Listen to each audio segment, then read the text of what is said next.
அனைவருக்குமே வணக்கம். சற்று முன் கிடைத்திருக்கக்கூடிய ஒரு மிக மிக முக்கியமான செய்தி ஒன்று வெளியாகியுள்ளது.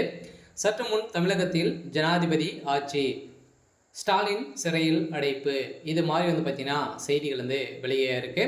சமீப காலத்திலேருந்தே திமுகவுடைய ஆட்சி பார்த்தீங்கன்னா இன்னைக்கா நாளைக்கா அப்படின்ற மாதிரி ஊசலாட்டு வந்திருக்கக்கூடிய நிலையில இப்போ பார்த்தீங்கன்னா அதிரடியாக முதல்வர் ஸ்டாலின் அவர்கள் பார்த்தீங்கன்னா பேசிய சம்பவத்தின் அடிப்படையில் இப்போ முதல்வர் ஸ்டாலின் அவர்கள் சிறைக்கு செல்லத்துக்கான அனைத்து ஏற்பாடுகளுமே நடந்திருக்கு. ஸோ இப்போ பார்த்தீங்கன்னா தமிழகத்தில் எந்த ஒரு பாதுகாப்பும் இல்லாத ஒரு அரசாக தான் தமிழகத்தில் நடந்துட்டு வருது. இந்த நிலையில் தான் ஏற்கனவே நிறைய எச்சரிக்கையும் பார்த்தீங்கன்னா ஜனாதிபதி அவர்களே கொடுத்துட்டு வந்திருந்த நிலையில் எக்கச்சக்கமான மெகா ஊழல் பார்த்தீங்கன்னா தமிழகத்தில் இப்போ பார்த்தீங்கன்னா சமீப காலத்திலேருந்தே நடந்துட்டு வருது. இந்த நிலையில் தான் எச்சரிக்கை கொடுத்தும் அடங்காத திமுகவுடைய அரசுக்கு தான் இப்போ முற்றுப்புள்ளி வைக்க போகிறதாக ஒரு தகவல் வெளியே இருக்குது. இதை பற்றி இந்த வீடியோவில் நம்ம முழுமையாக பார்க்கலாம்.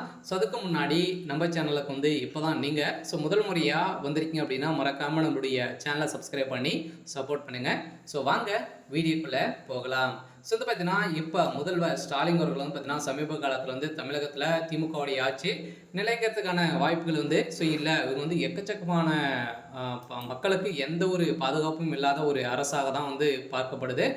மெகா ஊழல் அரசாக தான் அனைவருமே பேசும் பொருளாக மாறி இருக்கக்கூடிய நிலையில் தான் ஜனாதிபதி அவர்கள் பார்த்தீங்கன்னா தமிழகத்தில் திமுகவுடைய ஆட்சி கலைக்கிறதுக்கான அனைத்து ஏற்பாடுகளுமே இப்போ பார்த்தீங்கன்னா நடந்துட்டு வருவதாகவும் அதே மாதிரி இப்போ செந்தில் பாலாஜியுடைய வழக்கில் முக்கிய புள்ளியாக திமுகவுடைய தலைமைக்கு வசமாக சிக்கி கொண்டு இருக்காங்க. இதில் திமுக எப்படி தப்பிக்க வேண்டும் அப்படின்ற மாதிரி பார்த்தீங்கன்னா நிறைய நாடகங்கள்லாம் போட்டு இப்போ அமைச்சர் பொன்முடி அவர்களும் அதே மாதிரி செந்தில் பாலாஜி அவர்களும் பார்த்தீங்கன்னா நீக்கிய சம்பவத்தின் அடிப்படையில் இப்போ பார்த்தீங்கன்னா ஒரு பாராட்டு விழாவில் முதல்வர் ஸ்டாலின் அவர்கள் பேசிய சம்பவத்தின் அடிப்படையில் இப்போ அதிரடியாக பிரதமர் மோடி அவர்களே இழுத்து பேசி ஜனாதிபதி அவருடைய பதவி பறிக்கப்பட போகிறதாக ஒரு அவதூறுகளை பரப்பிய சம்பவத்தின் அடிப்படையில் இப்போ தமிழகத்தில் ஜனாதிபதி ஆட்சி பார்த்தீங்கன்னா அமலுக்கு வரப்போவதாக தகவல் வெளியாக இருக்குது. இந்த நிலையில் முதல்வர் ஸ்டாலின் அவர்கள் இப்போ மெகா ஊழல் 40,000 கோடி மெகா ஊழல் நடந்திருக்கு. நீங்கள் என்ன வேடிக்கை பார்த்துட்டு இருக்கீங்க அப்படின்ற மாதிரி யாருமே கைது செய்யலை.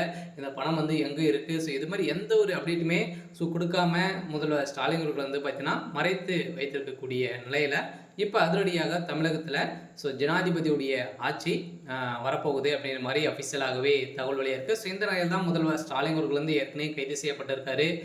இப்போ பார்த்தீங்கன்னா புழல் சிறையில் இருக்கார். இதனால் பார்த்தீங்கன்னா விரைவில் முதல்வர் ஸ்டாலின் அவர்களுக்கு ஒரு மிகப்பெரிய கேள்விக்குறியாகவே இருக்க போகுது. இன்னும் 8 மாத காலங்களுக்கு ஜனாதிபதியுடைய ஆட்சி அமலுக்கு வரப்போகுது அப்படின்ற மாதிரி ஒரு தகவல் வழியாக இருக்குது. சரி, ஓகே. இன்னைக்கான அப்டேட் இதுதான். மறக்காமல் நம்மளுடைய சேனலை சப்ஸ்கிரைப் பண்ணி சப்போர்ட் பண்ணுங்கள். தேங்க்யூ.